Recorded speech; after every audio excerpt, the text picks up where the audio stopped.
I don't think this is paranormal. I write software for a living and I know exactly how most hauntings happen. Sailed DNS, zombie processes, a cache key with an extra slash. This feels like that. It just took me longer than it should have to figure out what exactly I'd left running.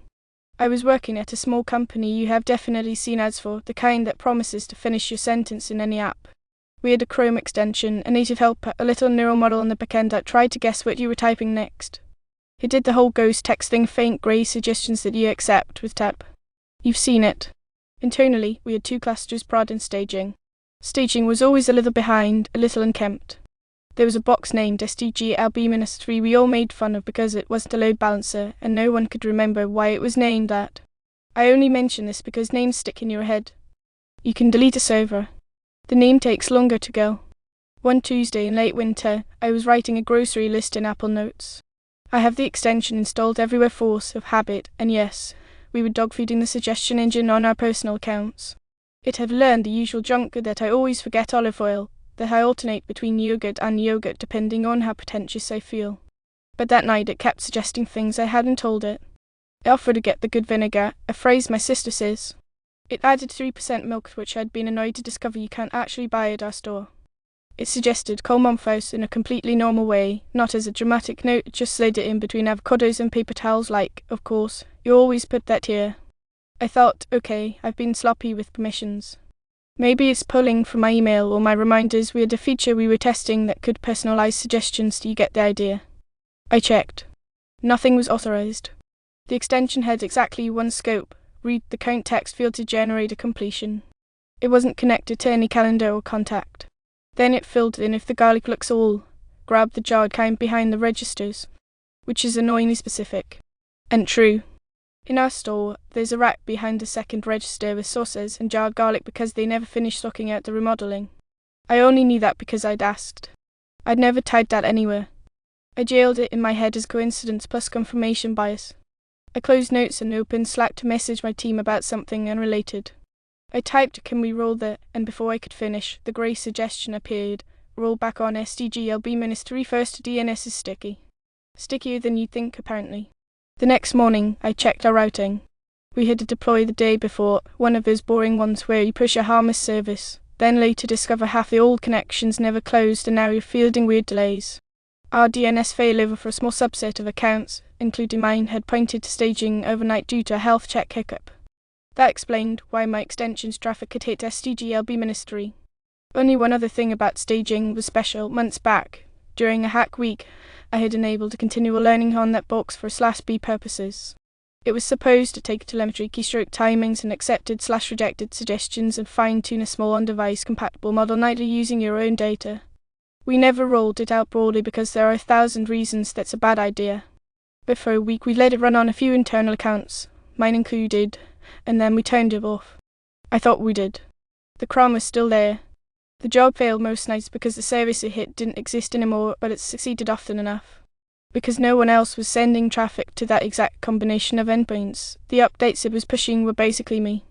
The little model sitting next to my browser extension knew my rhythm, my typos, the words I avoid, the way I line up clauses. It had been overfitting on me in this quiet, uninterrupted way for months. If this had been a horror story, I would have slammed the laptop shut. Instead, I opened htop and Nginx logs. I looked at the request with my ID.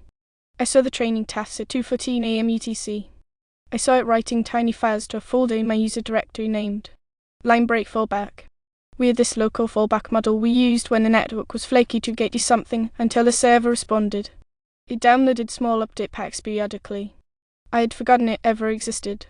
That explained the early good grocery list. It explained the rollback suggestion, too, because I had typed a version of that sentence dozens of times. Familiarity can look like telepathy when the system learns one person too well. I told myself I would shut it down after lunch. Lunch turned into a new build to fix the original deploy. The afternoon turned into a call. By the time I remembered, it was 7 PM and I was typing an email to my landlord about the heater. I wrote it's been making a noise like it, and the suggestion completed the old stairwell door in my middle school, the one that sticks in winter. Not just it's creaky. A weird, personal simile that I'm almost certain I've never typed. I have thought it. I can hear the door in my head.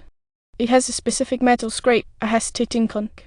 But I don't have an index of whether I have written that before. I accepted it without thinking. Then I stared at the sentence and felt oddly seen by my own computer, which is a dumb sentence, but that's what it felt like. I shut down the extension. I drained STG-LB-3. I deleted the cron. I pushed an update that removed the fallback from the installer entirely. I RMRF'd the linebreak-fallback folder and watched the grey suggestions vanish mid-sentence like the air just stopped lift. I slept fine. 2 days later, on a brand new work laptop, I was in a Google Doc starting a spec. Fresh Chrome install, no extension, VPN off, personal account not logged in. I typed the title notification preferences in before I could put a colon. The ghost text appeared anyway, faint and confident. Why we keep getting them wrong. I don't use them dashes in titles. I use a hyphen jammed up against the words because I can never remember the shortcut and I refuse to Google it anymore. I learned that from my own writing. The document then suggested the first sentence. Everyone thinks they want less until they miss the one that mattered.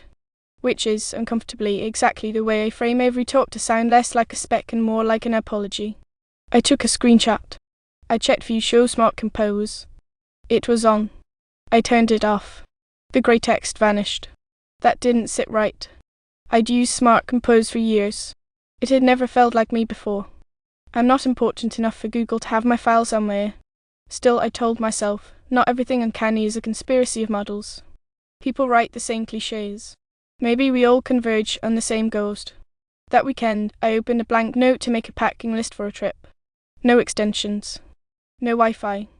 Literally in the plane. I typed to remember to, and the suggestion appeared, as always, faint and ready to be accepted with tab. Bring the red scarf Mom hates because you always lose it. I had not installed anything new.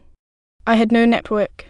The only way for a suggestion to appear was if something on the machine had a small model sitting around with my habits baked in. I dug again. Buried inside application support was a cache folder for our old beta, copied via Migration Assistant because I'd used iMachine to set up the machine instead of starting fresh. It had a file named me.tuned. It had a timestamp from 2 nights before and, incongruously, an older timestamp from August.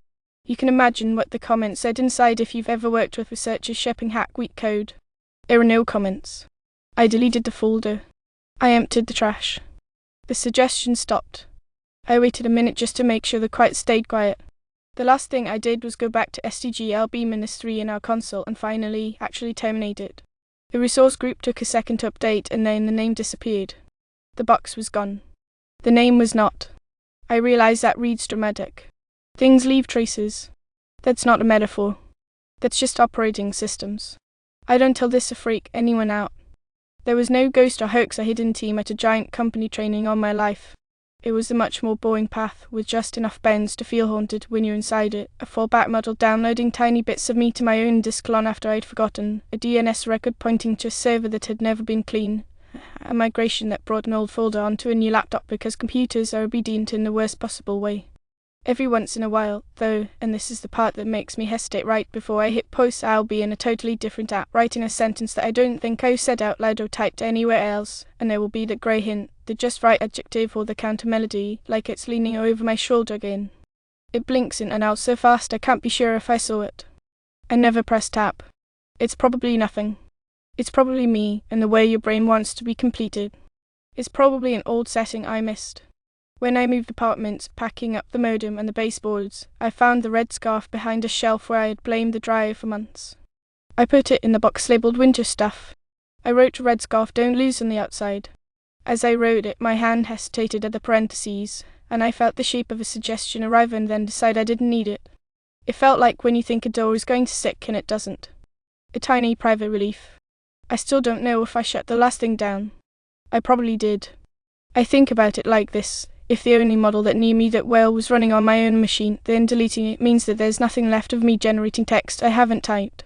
Which is good. Which is right.